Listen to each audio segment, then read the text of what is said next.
តាអ្នកធ្លាប់ឆ្ងល់ទេថាហេតុអ្វីដំណាំក្នុងសួនរបស់គេលូតលាស់ល្អម្លេះស្រស់ស្អាតខៀវខ្ចីអាចកំបាំងពិតប្រាកដអាចមិនមែនជាការប្រើប្រាស់ជីដែលមានតម្លៃថ្លៃនោះទេចំណុចសំខាន់វាអាចលាក់ទុកនៅក្រោមដីពេលនេះយើងមកដោះប្រស្នានេះទាំងអស់គ្នាខ្ញុំជឿថាកសិករភាគច្រើនអាចនឹងធ្លាប់ជួបបញ្ហានេះដូចគ្នាសូម្បីតែយើងបានធ្វើសកម្មភាពដូចគេដែលមានទាំងការស្រោចទឹកការដាក់ជីការមានពន្លឺព្រះអាទិត្យគ្រប់គ្រាន់តែហេតុអ្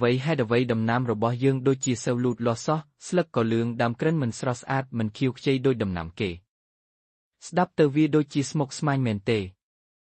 ឥឡូវនេះយើងមកសិក្សាទាំងអស់គ្នាមូលហេតុសំខាន់វាអាចនឹងមិនអាស្រ័យទៅលើស្លឹកឬក៏ដើមដែលយើងមើលឃើញនោះទេចុះវាបណ្ដាលមកពីកត្តាអ្វីដីដែលនៅក្រោមបាតជើងយើងនេះអាចលាក់ទុកបញ្ហាដែលយើងមើលមិនឃើញតែវាមានឥទ្ធិពលមហាសាលបាត់មែនហើយរឿងសំខាន់ដែលយើងត្រូវដឹងនៅពេលនេះគឺ pH របស់ដីតោះយើងមកស្វែងយល់ទាំងអស់គ្នាថាពេលរបស់ដីគឺជាអ្វីនិយាយឲ្យងាយយល់គឺថា pH របស់ដីជាមាត្រដ្ឋានមួយដែលអាចកំណត់បានថាដីរបស់យើងស្ថិតក្នុងមជ្ឈដ្ឋានអាស៊ីតឬក៏បាស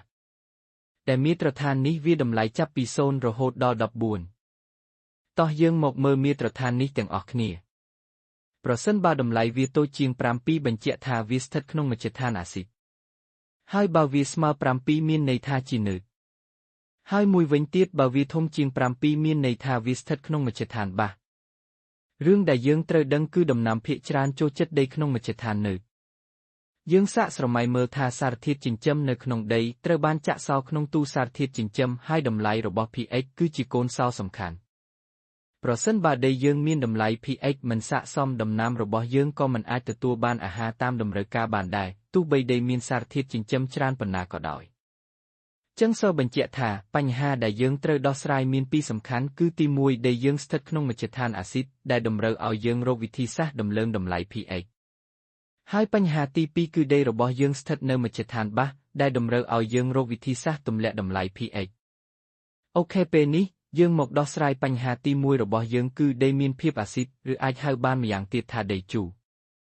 ដែលដំណោះស្រាយនោះគឺយើងត្រូវកែវាឲ្យคล้ายជាអាស៊ីតខ្សោយរហូតដល់นืតដែលធ្វើឲ្យដំណាំរបស់យើងអាចស្រូបយកសារធាតុចិញ្ចឹមពីដីបានល្អ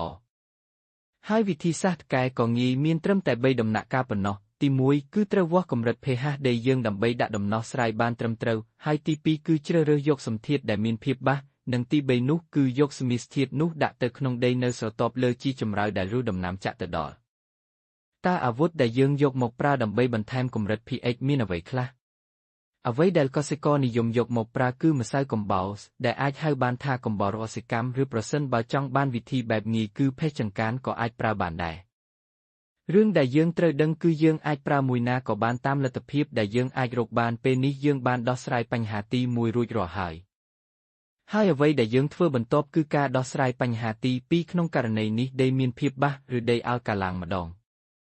ហើយវិធីសាស្ត្រដែលយកមកប្រើក៏ប្រហាក់ប្រហែលនឹងលើកមុនដែរគឺមាន3ដំណាក់ទី1គឺត្រូវវាស់កម្រិត pH ដីយើងដើម្បីឲ្យប្រាកដសិនទី2គឺជ្រើសរើសយកសម្ធាតុដែលមានភាពអាស៊ីតហើយទី3គឺយកសមាសធាតុនោះដាក់ទៅក្នុងដីស្រទាប់តែអ្វីដែលមិនអាចភ្លេចបានគឺត្រូវស្រោចទឹកដើម្បីជួយឲ្យសមាសធាតុនឹងមានប្រសិទ្ធភាពកាន់តែប្រសើរ